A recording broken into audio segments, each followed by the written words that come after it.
Salada Cultural.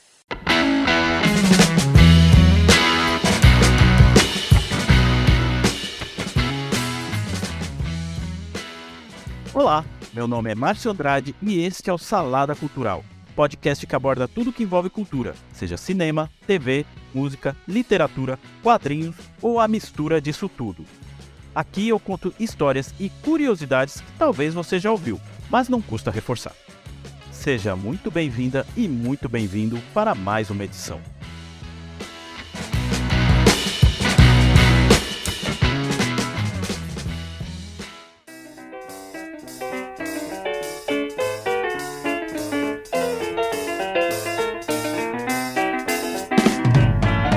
Acabei de dar um check-up na situação, o que me levou a reler Alice no País das Maravilhas.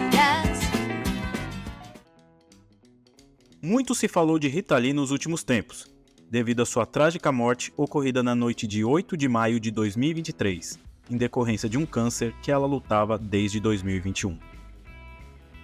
Merecidas homenagens nas TVs, jornais e na internet. Inúmeras lembranças de quem a conhecia e de quem nunca falou com ela, mas meio que conversou com a artista por meio de tudo que ela criou em mais de 50 anos de carreira. Que você já deve estar mais careca que eu em saber que começou com a banda Os Mutantes, estourou em sua carreira solo junto com seu marido Roberto de Carvalho e terminou com a diva tendo uma justa aposentadoria, em seu sítio, cuidando de seus animais, de suas plantas e curtindo seus netos. Em meio a retrospectivas a cada reportagem sobre seu falecimento, alguns meios lembraram até do que ela fez fora da carreira como cantora, musicista e compositora, mas que tinha um quê de musical. Entre um programa de rádio, participações no cinema e em novelas, uma das aventuras que Dona Rita fez foi na infelizmente curta duração de um programa meio humorístico, meio de entrevista, meio musical, chamado TV Lisão, que Rita apresentou nos primeiros meses da MTV Brasil. Esta quando ainda era um canal transmitido em TV aberta e que nada lembrava do que virou essa versão em TV por assinatura ao qual temos hoje. Um programa feito com total liberdade, em que Rita exercitava sua versatilidade teatral ao interpretar inúmeros personagens criados por ela e pelo dramaturgo Antônio Bivar. Neste último episódio da temporada do Salada Cultural, eu conto como surgiu a ideia do TV Lisão e por que algo tão criativo durou tão pouco. Uma aventura que envolveu uma negociação com 2 emissoras, programas com grande número de figurinos e um incêndio que mudou tudo o que haviam planejado. Fica aí que esse programa tá tão legal quanto aquela playlist da Rita Lee que você fez em homenagem a ela. Salada Cultural.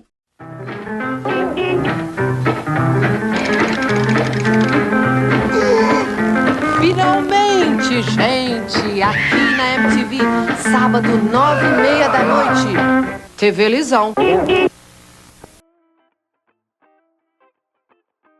O início da década de 1990, houve uma mudança no gosto musical que imperava nas rádios.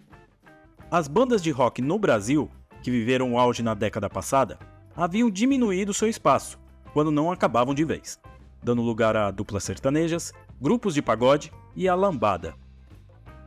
Rita Lee, após os anos de 1980 em que batia recordes de venda de discos e lotava shows, não sentiu essa mudança radiofônica, já que estava bem estabelecida no mercado. Ela entrou em 1990 entregando seu último álbum para a gravadora EMI. Chamado apenas de Rita Lee e Roberto de Carvalho, o disco foi considerado pela própria Rita Lee um trabalho preguiçoso, apenas para cumprir contrato. Dessa obra, vale destacar a música Perto do Fogo, feita em parceria com Cazuza e lançada meses depois da morte do cantor e compositor, vítima de complicações relacionadas à AIDS. Logo após, com o fim do contrato com a EMI, Rita Lee e Roberto de Carvalho não queriam fazer shows e promover o álbum que tinham acabado de lançar. Roberto então viajou para Londres estudar astrologia e Rita ficou no Brasil, estudando violão. Após um convite de um amigo de Belo Horizonte, Rita fez uma pequena apresentação acústica em homenagem a Elis Regina. Essa participação foi o embrião para Rita montar a turnê Bossa & Roll, e que tocava clássicos dela e de outros artistas e bandas de rock de forma desplugada, o que era o oposto do que ela fez durante o período em que era a artista feminina que mais vendia discos no Brasil. De uma simples brincadeira descompromissada, virou uma turnê e um álbum ao vivo de sucesso, lançado pela Som Livre. Enquanto rolava a turnê de Bossa Roll, Rita Lee e seu amigo, o dramaturgo Antônio Bivar, tiveram uma ideia de programa de TV, uma atração que mostrasse os dotes teatrais de Rita Lee. Antônio Bivar já havia trabalhado antes com o artista. Ele dirigiu o primeiro show de Rita com a banda Tutti Frutti, que acompanhou a cantora e compositora nos primeiros anos após a sua saída dos Mutantes. Aliás, foi Bivar que batizou a banda Tutti Frutti com esse nome. Antônio Bivar também fez parte da equipe de criação do programa Rádio Amador, que Rita Lee apresentou na Rádio 89 FM de São Paulo, em 1986. Aqui, um trechinho do programa Rádio Amador.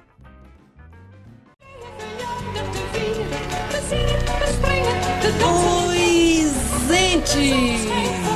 Que maneiro o primeiro programa, vocês nem me digam, eu sei. Mas parece que agradou. Felizmente passamos no teste. Recebemos opiniões, críticas construtivas e prometemos melhorar sempre. E já que estamos aqui para mais uma rodada, o Rádio Amador Number 2, entre outras atrações, leva você, ouvinte da 89, um painel sui generis de tudo aquilo que você pediu a Deus. Oi, gente! Música sempre e da melhor qualidade. E a ideia do programa de televisão da dupla era semelhante ao programa de rádio que tocavam na Rádio Rock de São Paulo, adicionando mais humor, com Rita apresentando por meio de sketches personagens que ela criou e que volta e meia interpretava para amigos, como Lita Ri, uma versão sincerona de Rita Lee, uma criança curiosa até demais chamada Gungun, a socialite Mabel Marcondes, um mecânico corintiano que odeia rock chamado Aníbal, entre outros, além de entrevistas com convidados especiais. A primeira emissora que teve interesse pelo programa foi a TV Manchete. Os diretores Newton Travesso e Jaime Monjardim, que faziam parte da emissora carioca da família Bloch, conversaram com Rita a respeito do formato e como seria apresentada a atração. Como naquele início da década a Manchete já estava enfrentando problemas financeiros que culminaram em menos de 10 anos a sua falência, as tratativas para levar o programa de Rita Lee para o canal acabaram azedando. Porém, um outro canal de TV, este mais jovem e que era inclusive voltado para os mais jovens, entrou na negociação e levou a melhor em trazer a atração de Rita para sua programação. Salada Cultural. Aqui quem fala é a Gungun Lúcia do Amaral Macedo. Pode começar. Eu estou triste. Soube que você está de namoro com a Roberta Fittipaldi. Vai. A MTV Brasil estreou no país em 20 de outubro de 1990, 9 anos depois de sua matriz norte-americana.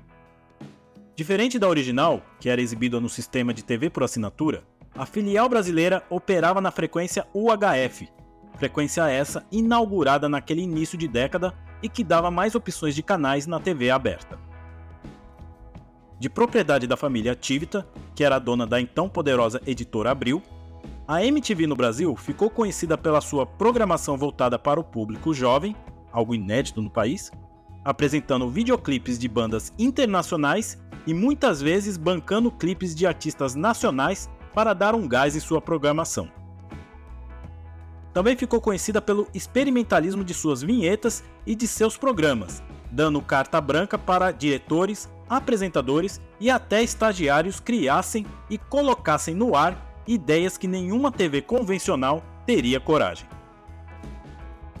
Graças a esse total desprendimento, muitos dos que estavam na MTV nesse período hoje são profissionais consagrados em seus segmentos, como os apresentadores Luiz Thunderbird, Astrid Fontenelle, Gastão Moreira, Zeca Camargo, Cazé Pessini e os diretores Rodrigo Carelli, Rogério Galo e Zico Góes, além de tantos outros que fizeram muito com o pouco que a MTV oferecia em questões orçamentárias. E desse período de experimentações na programação, nada melhor do que chamar alguém que entende do assunto e com vasto know-how. Com isso, surgiu, antes da emissora completar seu primeiro ano no ar, o programa TV Lisão, com Rita Lee. Salada cultural. Agora vocês ficam com Dona Lita, que eu, satisfeitíssima, vou enfrentar o tanque. Que a vida não é fácil, mas cada instante vale a pena. Com a proposta feita pela MTV, Rita Lee topou levar seu TV-lisão para o canal de música. A produção do programa ficou sob responsabilidade do estúdio independente Frame, que já era parceiro do canal em diversas atrações na época.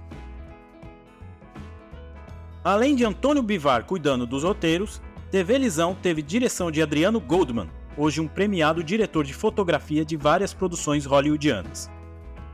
Os figurinos de todos os personagens de Rita ficaram a cargo do decorador e florista Vic Meireles. A direção de arte foi de Paulo Von Poser e a cenografia de Douglas Canjani.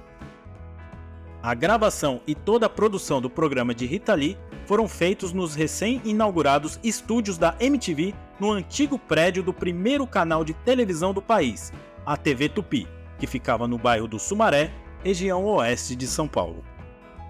Segundo Louis Thunderbird em sua autobiografia Contos de Thunder, ele afirma que a produção de Rita Lee na época tomava um andar inteiro do prédio. Thunder também conta que todos da MTV na época mencionavam que o TV Lisão estava acima do orçamento do canal, sendo isso um problema para uma emissora iniciante. Naquele início de trabalho, o canal projetou para o que seria a primeira temporada um total de 25 programas semanais. Para falar da estreia, Rita Lee disse ao Jornal do Brasil na edição de 7 de junho de 1991, abre aspas, "O programa tem que ser dinâmico, trepidante, uma mistura de informação com humor. Se não for assim, até meu filho muda de canal." Fecha aspas.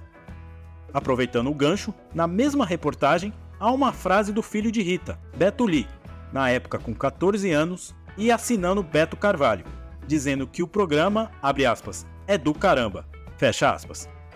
Tenho pra mim que ele disse outra coisa ao invés desse caramba, mas tô só especulando. Aqui na MTV só não olha quem não vê. Tem matona, peladona, se derrame, CDC. Aqui na MTV só não olha, não tem cure. Quem não tem o Kids on the Block, caça com sepultura. Aqui tem rap, tem rap, tem trash, hip hop. Paralamas, região, plebe rude, capital, muita mina pelada e o lobão de fio dental, pra mim o cara senta. Com vários programas gravados para criar uma frente de exibição de várias semanas, já que Rita estava excursionando com seu show Boss and Roll, TV Lisão teve sua estreia em 8 de junho de 1991, às 19h30, tendo como tema o rock de 10 anos atrás. No caso, os 10 anos era 1981. Clipes de artistas como Talking Heads, David Bowie e Kraftwerk eram intercalados com sketches de Rita Lee interpretando seus personagens e abordando o tema da estreia. No último bloco, Rita entrevistou o músico Lobão, que na época ainda enfrentava problemas na justiça e vinha de uma apresentação no Rock in Rio que terminou em vaias. Na edição da Folha de São Paulo do dia seguinte, em um texto assinado pelo jornalista André Forastieri, ele criticou o fato dos clipes não conversarem com os temas que Rita levantava, e também achou que a entrevista com Lobão foi confusa, segundo André, por conta da edição frenética do programa. Ele finaliza elogiando Rita Lee, ou algo parecido com isso, dizendo, abre aspas, "Ela é bem simpática, só ficou estranho porque ela trocava de peruca toda hora e tinha uns tiques. Polivalente ela, até cantou um punk no final." Fecha aspas. Nos programas seguintes, Rita Lee abordou temas diversos, como a década de 60, cinema, monarquias, entre outros, tendo a participação de Vanderleia, Pelé, Tony Bellotto, Gilberto Gil, Jorge Benjor e Marisa Monte, seguindo a mesma estrutura, mas melhorando a edição e a forma como eram feitas as suas entradas humorísticas. O resultado na audiência não chegava a impressionar, mas mantinha a média dos programas exibidos na MTV. Mesmo alcançando um bom público e chegando até a receber elogios de alguns jornais e revistas, um fato fez a vida útil do programa diminuir. perto do fogo, como faziam os hippies. Perto do fogo, como na Idade Média. Quero queimar minha erva, eu quero estar perto do fogo. Thunderbird, em outro trecho do livro Contos de Thunder, ele detalha um dia que chegou no prédio da MTV e viu carros de bombeiro na porta com todos os funcionários da emissora na calçada. Ele avistou seu chefe Roger Carman e perguntou o que estava acontecendo. Roger conta a Thunder que o estúdio onde Rita Lee gravava o TV-lisão teve um princípio de incêndio. Thunder ainda detalha que a forma como seu chefe disse sobre o acidente não parecia como de alguém desesperado, mas aliviado, porque, abre aspas, o tal incêndio acabou dando um fim naquela despesa indesejável, fecha aspas. No dia 2 de julho de 1991, aconteceu o incêndio no estúdio da MTV. O Jornal do Brasil, do dia seguinte, na coluna do jornalista Zósimo, publicou a nota informando o incêndio, que queimou o cenário do programa de Rita Lee. E o colunista ainda fez uma leve brincadeira dizendo que o incêndio aconteceu justamente onde Rita costuma apresentar seu então último sucesso, perto do fogo. Com certeza ele não assistiu ao programa, mas nem por isso deixou de perder a piada. Por conta desse incêndio, o programa, que era semanal e havia passado sua exibição do sábado às 19h30 para quarta-feira às 21h30, tornou-se quinzenal, para dar tempo da MTV decidir o que fazer, no caso de talvez produzir novos programas, já que apenas 11 episódios haviam sido editados, daqueles 25 iniciais que haviam pensado. Foi seguido como programa quinzenal que o último episódio de TV-lisão foi exibido em 28 de setembro de 1991.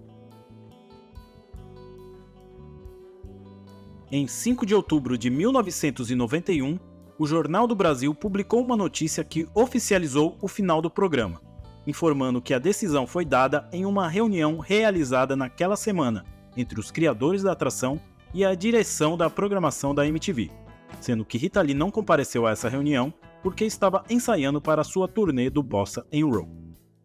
A matéria ainda informa que os criadores e a emissora pensavam em mudar o formato do programa para algo mensal, o que não foi adiante, e que Rita ainda pretendia desenvolver um outro projeto na TV Cultura de São Paulo, o que também não aconteceu.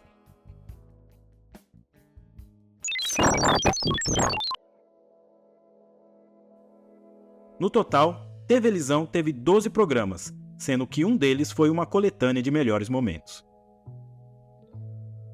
Apesar de alguns meios terem criticado a forma como era apresentado o programa, muito do que foi feito por Rita e sua equipe de criação pode ser vista em outros programas futuros da própria MTV, como aqueles apresentados por Marcelo Adnet. Se você tiver curiosidade de saber como era esse programa, dá uma busca no YouTube. Lá tem vários episódios do TV-lisão inteiros para assistir. Na maioria, a qualidade da imagem não tá lá grande coisa, mas vale assistir esse registro criativo de uma das maiores artistas que o Brasil e o mundo conheceram.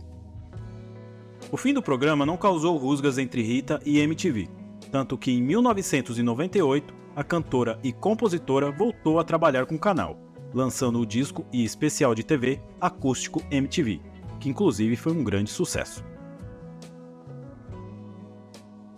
Rita Lee, em sua autobiografia, afirma que TV-lisão foi uma aventura maravilhosa e que, abre aspas, caso um dia tenha estômago para ler, ver e ouvir algo que fiz no passado, sem querer me suicidar de constrangimento, começarei pelo TV-lisão, fecha aspas. Rita, acredite, esteja onde estiver, vale ver esse programa e ouvir tudo o que você fez, porque sua obra deixou muita gente feliz.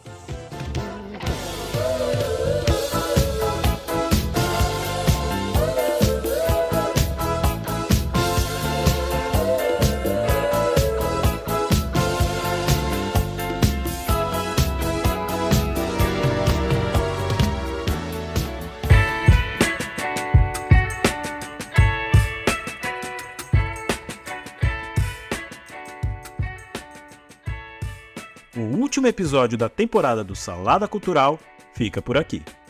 Este podcast tem pesquisa, roteiro, produção, edição e apresentação deste que vos fala, Márcio Andrade. Pode me chamar no Instagram, no @MárcioAND, para falar sobre essa temporada, sugerir temas para uma possível próxima temporada ou correções. Se você gostou desse humilde podcast, manda para todo mundo que você conhece e acredita que pode gostar. Se você não gostou, ouve tudo de novo e me fala. Se ainda não gostou, espera até a próxima temporada. Muito obrigado por chegar até aqui e nos vemos por aí. Tchau!